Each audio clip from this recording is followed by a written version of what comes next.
Baik, kembali lagi kita dalam kuliah meteorologi laut. Kali ini kita mencoba untuk membahas ya peran dari hutan tropis yang terdapat di Indonesia. Nah, kalau kita perhatikan di sini, ya, ini peta curah hujan ya atau isohyet em, sedunia. Nah, dari sini kita bisa perhatikan wilayah Indonesia yang berada di daerah tropis ya, di Khatulistiwa ini memiliki keragaman curah hujan yang sangat tinggi dibandingkan dengan wilayah-wilayah lain di dunia. Ya. Kita coba bandingkan dengan wilayah Amazon ya, atau hutan tropis di Amazon. Ya. Tetap saja wilayah Indonesia itu memiliki keragaman hujan yang tinggi dibandingkan dengan wilayah Amazon ya, atau hutan tropis di Amazon. Ya. Nah, di Indonesia kita juga banyak ya wilayah di mana hutan tropis tersebut berada ya. Jadi yang kita ketahui ya itu wilayah Kalimantan ya didominasi oleh hutan hujan tropis ya. Kemudian di wilayah Aceh juga ya itu di bagian tengah didominasi oleh hutan tropis. Kemudian juga di wilayah Papua ya kita bisa perhatikan itu konturnya berbukit-bukit ya, bergunung-gunung ya, di mana hutan tropis berada. Ya.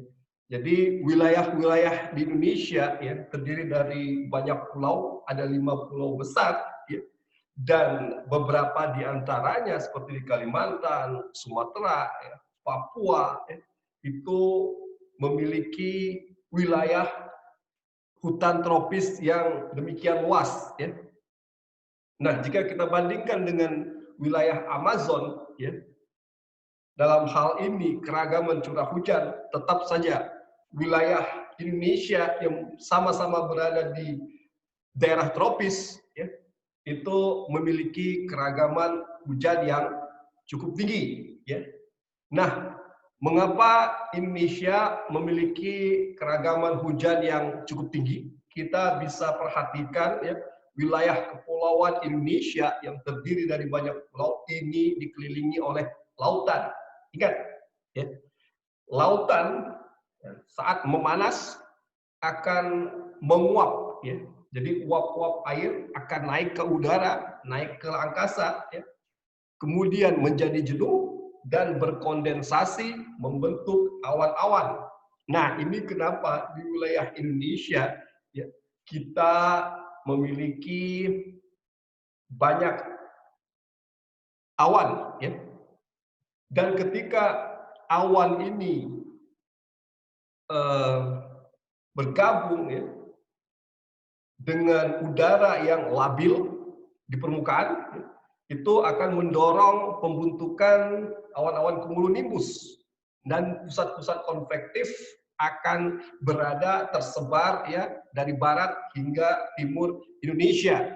Nah, karena perbedaan tekanan antara lautan dan daratan itu akan mengakibatkan awan-awan cumulonimbus yang telah tumbuh ya tertarik menuju darat akibat perbedaan tekanan, di mana di daratan tekanan rendah akibat suhu di darat yang lebih cepat panas dibandingkan dengan suhu di laut pada siang hari.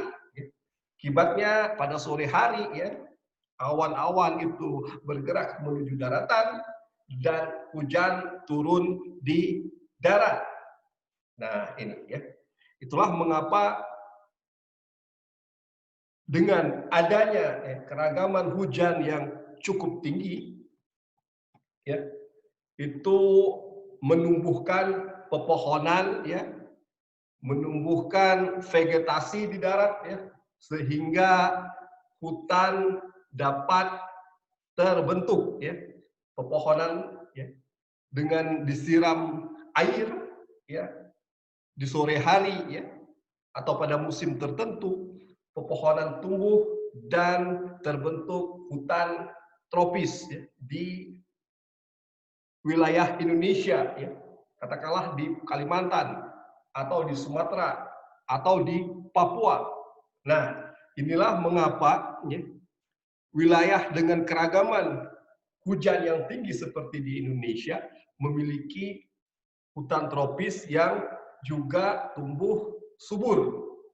Berbeda halnya dengan wilayah-wilayah lain di dunia, seperti di Afrika Tengah, ya, seperti di Amazon, Brazil, ya, mereka lebih didominasi oleh kontinen, ya. Kalau kita perhatikan nih Amerika Selatan, di mana hutan Amazon tersebut berada, ya, di negara Brazil itu lebih berupa kontinen dibandingkan wilayah perairan seperti halnya Indonesia. Demikian juga dengan Afrika, ya, Afrika bagian tengah, mereka berupa kontinen atau benua, ya. Berbeda halnya dengan di Indonesia, proses, ya, siklus diurnal, ya, yang menimbulkan hujan di sore hari itu lazim terjadi, berbeda dengan kondisi di daerah benua seperti di Afrika Tengah atau di Amerika Selatan, ya, walaupun di sana terdapat hutan Amazon, tapi wilayahnya itu berupa kontinen atau benua, ya, daratan, wilayah daratan yang luas dibandingkan dengan wilayah Indonesia, ya, yang dikelilingi oleh lautan, ya. Ada lautan India di bagian barat, ada lautan Pasifik di bagian timur, sementara ada lautan-lautan atau selat-selat, ya, yang memisahkan antara masing-masing pulau. Nah, ketika radiasi matahari, ya, memanaskan permukaan laut dan terjadi penguapan, ya, itu akan mengakibatkan terbentuknya awan-awan. Ketika udara menjadi tidak stabil, awan-awan terdorong naik ke angkasa membentuk awan cumulonimbus sehingga hujan kemudian turun di daratan Indonesia, ya. Jadi prosesnya itu lebih kepada proses siklus diurnal atau harian. Nah, Indonesia, ya, karena memiliki banyak wilayah laut, selat, ya, memiliki eh,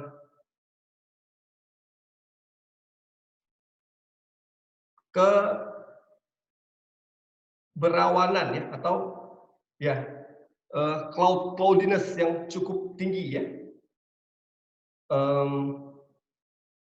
keawanan yang cukup tinggi di atas wilayah kepulauan Indonesia akibat proses diurnal seperti yang saya sebut sebelumnya. Dan ini mengapa wilayah Indonesia memiliki keragaman hujan yang tinggi dibandingkan dengan wilayah-wilayah lain di dunia.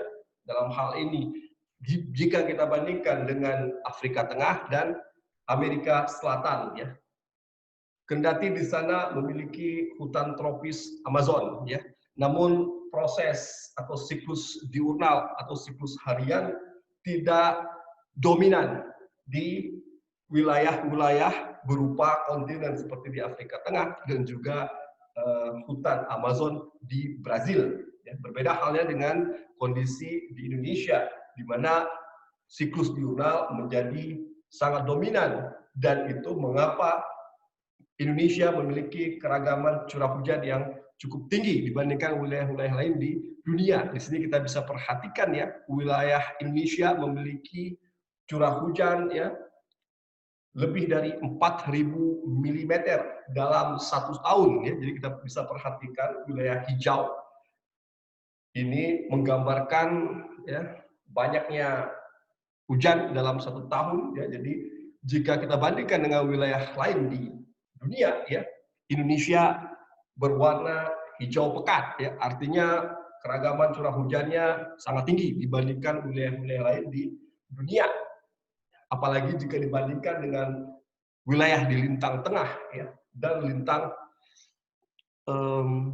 kutub, ya.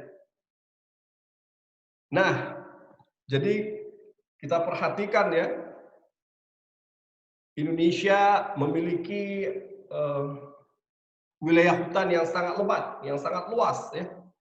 Ada teori yang mengatakan, ya, kalau tadi siklus hidrologi atau siklus air itu bergerak karena perbedaan tekanan, ya, karena timbulnya penguapan di laut, ya, penguapan kemudian membentuk awan karena udara telah jenuh, ya, kemudian karena perbedaan tekanan, ya, awan-awan yang telah bergabung membentuk awan hujan, awan konvektif, kemudian bergerak ke daratan, itu disebabkan oleh perbedaan tekanan, dan ini yang menumbuhkan vegetasi atau menyuburkan hutan di wilayah Indonesia. Nah, jika kita mengambil, ya, teori pompa biotik, ya, ini jika kita merujuk ke teori pompa biotik dalam menjelaskan siklus hidrologi. Kalau tadi saya sebutkan siklus hidrologi lebih karena perbedaan tekanan. Kalau ini akibat keberadaan hutan, itu yang disebut dengan teori pompa biotik. Jadi hutan tropis inilah, ya, yang sebenarnya menarik awan-awan hujan itu menuju daratan. Jadi bukan karena perbedaan tekanan. Nah, jika lebih karena perbedaan tekanan, ya, itu merupakan siklus hidrologi yang dijelaskan secara konvensional, ya, melalui hukum-hukum fisika, ya, karena perbedaan panas, ya, karena perbedaan tekanan. Namun sebenarnya yang menyebabkan perbedaan tekanan menurut teori pompa biotik adalah keberadaan hutan tropis. Nah, itu, ya. Jadi dalam teori ini, ya, kenapa wilayah-wilayah yang memiliki hutan tropis, ya, seperti di Amazon, Afrika Tengah, Indonesia, ya, itu memiliki keragaman curah hujan yang tinggi. Nah, ini akibat, ya, hutan tropis tersebut, ya, mengalami yang namanya evapotranspirasi. Jadi kalau di laut mengalami evaporasi, ya, lewat hutan, ya, mengalami evapotranspirasi, ya, yaitu penguapan uap air juga, ya, sama halnya seperti di laut, ya, terjadi penguapan yang kita sebut dengan evaporasi. Nah, di hutan tropis juga terjadi evapotranspirasi, ya. Nah, akibat proses evapotranspirasi, ya, ini seperti yang terjadi sama halnya seperti yang terjadi di lautan, ya, evaporasi, kemudian uap air tersebut menjadi jenuh dan berkondensasi membentuk awan. Di atas hutan tropis, ya, udara juga demikian menjadi jenuh, kemudian berkondensasi membentuk awan, ya, lewat proses yang dinamakan evapotranspirasi.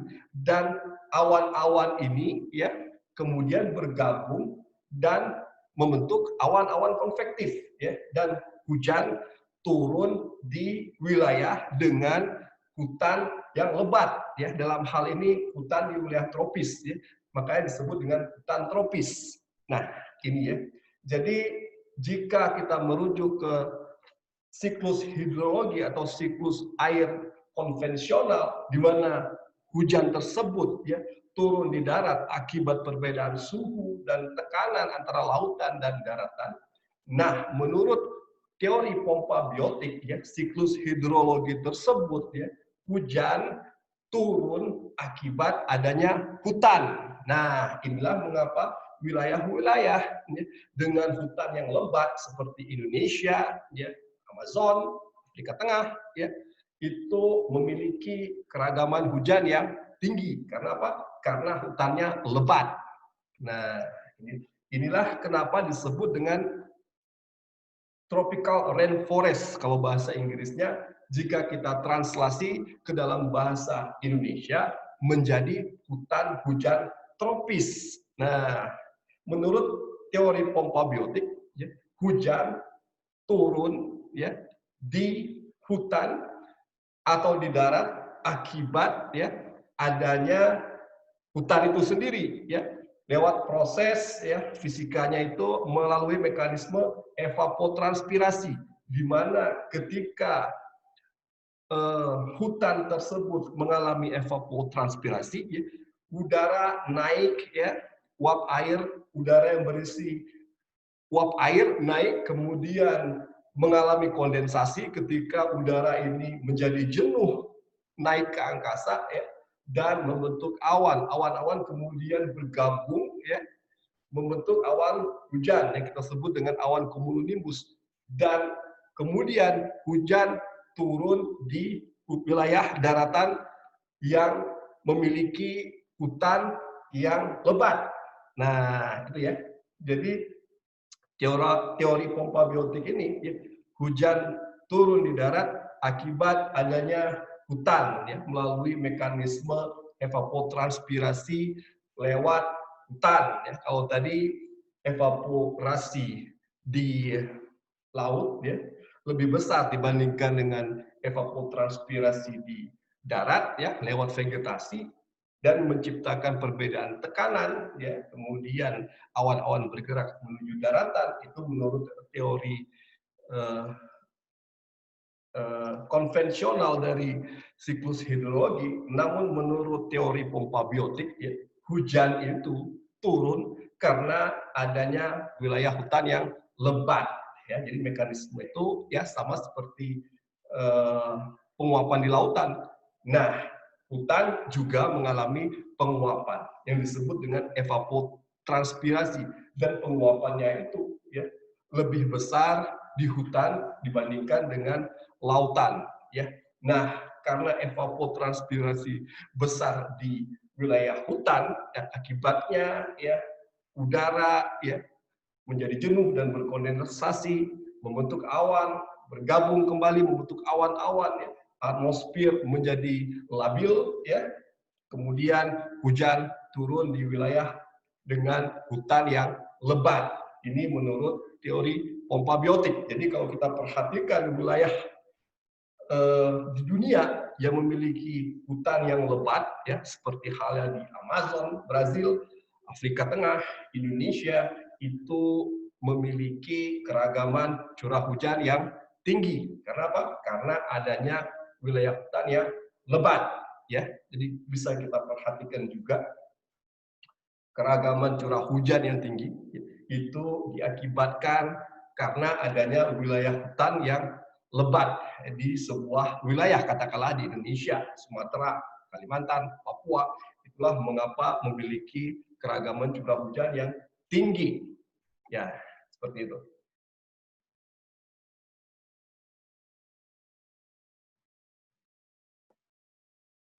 Nah, bagaimana jika hutan di wilayah tersebut berkurang? Nah, ini problematika yang kita hadapi sekarang ini ya, di mana luasan hutan semakin tahun ya atau dari waktu ke waktu itu semakin berkurang. Nah, seperti yang telah saya jelaskan dalam video kuliah sebelumnya ya, jika tutupan hutan ini berkurang, ya, itu ya suhunya menjadi lebih cepat panas. Nah, jika dibandingkan dengan adanya tutupan hutan yang masih lebat ya. Nah, jika tutupan hutan berkurang, ya, itu kita akan merasakan suhu yang lebih panas. Nah, contohnya coba kita berdiri di lapangan ya yang minim vegetasi, ya, lapangan pasir ya, tanpa rumput sekalipun, ya, itu kita akan merasakan suhu yang lebih panas. Ya. Lapangan berpasir ya, seperti lapangan ya lapangan bola tanpa rumput katakanlah, ya, kita akan merasakan suhu yang lebih cepat panas di sana ya. Nah, demikian juga jika tutupan lahan ya yang didominasi oleh hutan itu berkurang ya. Jadi jika tutupan hutan di sebuah wilayah berkurang, kita akan merasakan suhu yang lebih panas ya, dibandingkan dengan keadaan jika hutan tersebut masih ada. Atau hal yang sederhana bisa kita analogikan ya, jika rumah kita tidak atau kurang pepohonan ya, kita akan merasakan udara yang sedikit panas ya, di rumah kita jika dibandingkan rumah kita memiliki pepohonan. Nah, itu ya. Seperti yang saya sebutkan sebelumnya ya, jika kita merasakan suhu yang lebih panas dibandingkan keadaan yang normal ya, artinya dibandingkan jika kita memiliki vegetasi katakanlah di rumah atau di kantor ya, itu suhu panas akan menciptakan tekanan rendah. Nah, itu. Suhu panas akan menciptakan rendah. Akibatnya apa? Seperti di kuliah saya sebelumnya ya, itu menjadi seperti magnet ya. Wilayah tersebut ya menjadi seperti halnya magnet ya. Dia akan menarik udara-udara ya di sekitarnya menuju ke wilayah tersebut. Dan ingat ya, menurut teori konvensional dari siklus hidrologi, ini kita menggunakan siklus hidrologi menurut teori konvensional ya, di mana pergerakan udara itu diakibatkan oleh perbedaan panas atau perbedaan suhu dan perbedaan tekanan ya. Ini mengakibatkan siklus air menjadi bergerak lebih cepat ya, atau mengalami akselerasi ya. Nah, dan akibatnya ya, awan-awan bergabung dan tumbuh membentuk awan cumulonimbus yang lebih tinggi dari biasanya ya, lebih tinggi dari keadaan normalnya ya. Akibatnya ya tercipta perbedaan tekanan pula ya antara lapisan atas dengan lapisan di permukaan ya. Inilah mengapa ya jika wilayah tersebut minim vegetasi ya, kita akan selalu ya, dihantui dengan turunnya hujan yang lebat, bahkan sangat lebat, atau bahkan berkategori ekstrim ya, disertai pula dengan angin kencang dan puting beliung yang timbul akibat perbedaan tekanan yang besar antara lapisan atas dengan lapisan permukaan. Nah, ini pula kenapa curah hujan dan kecepatan angin itu bisa bervariasi di sebuah wilayah. Karena apa? Ya, karena wilayah tersebut ya memiliki suhu permukaan yang panas dibandingkan dengan wilayah lain di sekitarnya. Ya, kenapa bisa panas? Nah, kita analogikan saja seperti halnya rumah kita yang mini vegetasi. Ya. Jika rumah kita mini vegetasi, ya, kita akan merasakan udara yang lebih panas dari biasanya, ya. Atau udara yang lebih panas jika ya tidak memiliki vegetasi. Namun sebaliknya kita akan merasakan udara sejuk ya, jika rumah kita ya memiliki banyak vegetasi atau pepohonan ya. Nah, ini jika mini vegetasi ya, suhu menjadi lebih cepat panas ya, akibatnya atmosfer menjadi sangat tidak stabil. Nah, ingat ya, ketika suhu panas ya itu menciptakan tekanan rendah dan udara bergerak dari tekanan tinggi menuju ke tekanan rendah. Kalau suhu di permukaan sangat panas, tekanannya menjadi sangat rendah. Akibatnya udara-udara bergerak menuju ke wilayah tersebut, ya, wilayah dengan minim vegetasi, ya. Siklus air menjadi terakselerasi atau bergerak lebih cepat dari biasanya. Nah, ini yang dinamakan wilayah tersebut menjadi seperti magnet ya. Nah, ketika udara-udara yang bergerak menuju ke wilayah tersebut bergabung ya, kemudian membentuk awan cumulonimbus yang lebih tinggi ya atau lebih besar dari biasanya.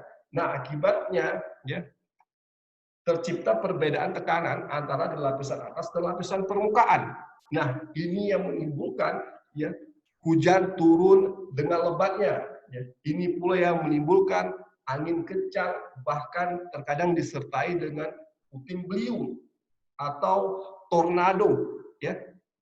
Nah, ingat, proses pembentukan tornado ya itu telah saya jelaskan dalam video kita sebelumnya ya, di mana suhu panas di permukaan menciptakan tekanan rendah ya. Nah, ini suhu menjadi lebih panas ya, karena pelepasan panas laten saat uap air yang menguap berubah wujud menjadi air lewat proses kondensasi. Jadi ketika dia berkondensasi, dia ikut melepas panas laten. Itulah kenapa kita merasa udara gerah ya, turunnya hujan. Nah, ini suhu panas ya berikut tekanan rendah itu seperti magnet ya, menjadi seperti magnet, menarik udara di sekitarnya. Demikian pula udara dingin di lapisan atas dengan densitas dan tekanan tinggi itu tertarik dengan cepat menuju permukaan yang memiliki tekanan yang lebih rendah. Nah, ini ingat ya, secara fisika delta P-nya itu menjadi besar ya, gradien tekanannya itu menjadi besar. Akibatnya ya, udara dingin di lapisan atas yang sejatinya memang turun karena densitasnya lebih tinggi dibandingkan dengan udara panas yang renggang ya. Dia turun karena pengaruh gravitasi ya. Namun karena delta P-nya adalah besar atau gradien tekanannya adalah besar, dia bergerak lebih cepat turun ke permukaan ya. Nah, ini. Nah, ketika udara bergerak turun dari lapisan atas menuju lapisan permukaan ya, akibat delta P yang besar atau gradien tekanan yang besar ya, kolom udara ini mulai berputar ya. Jadi kolom udara vertikal ya, jadi pergerakan turunnya udara dari lapisan atas menuju lapisan permukaan itu menciptakan kolom udara yang berputar. Nah, saat wind shear atau geser angin horizontal ya, yaitu perbedaan antara kecepatan dan arah angin di permukaan hingga lapisan atas itu besar ya, kondisi ini mendukung dan memperkuat putaran kolom udara yang telah terbentuk sebelumnya dan kemudian membentuk tornado ya. Nah, ini membentuk tornado dengan skala yang lebih kecil ya, seperti lazim ditemukan di Indonesia, membentuk angin puting beliung ya, angin kencang yang berputar secara vertikal. Nah, itu akibat kolom udara yang berputar karena perbedaan tekanan yang tinggi ya, antara lapisan atas dengan lapisan permukaan.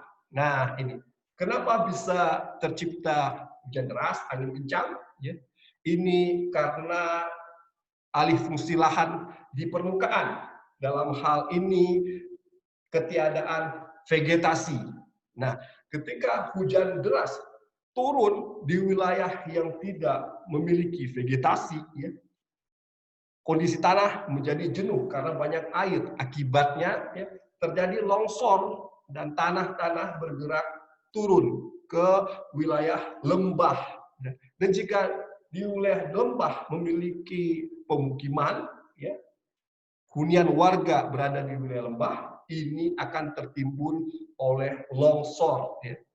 Akibat tiada vegetasi di wilayah tersebut. Nah, inilah pentingnya keberadaan hutan atau vegetasi. Ingat ya, hutan dengan vegetasi yang masih lebat atau pepohonan yang masih dominan, ya, itu mengikat air, ya, bahkan menyimpannya lewat akar-akarnya untuk kemudian didistribusi ketika musim kering. Nah, tanpa vegetasi ya tidak ada penyangga, ya, tidak ada pengikat, sehingga ya tanah ya yang telah jenuh dengan air ya, akan bergerak turun. Ini yang kita sebut dengan longsor dan menimbun perumahan warga di bawahnya.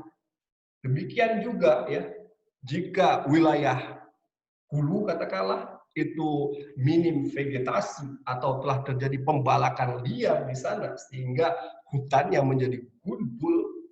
Nah, ini yang menimbulkan banjir bandang di sepanjang aliran sungai ya, hingga wilayah bantaran sungai. Ya, inilah mengapa ya pada musim hujan kita harus waspada. Ingat ya, tutupan hutan kita sudah jauh berkurang.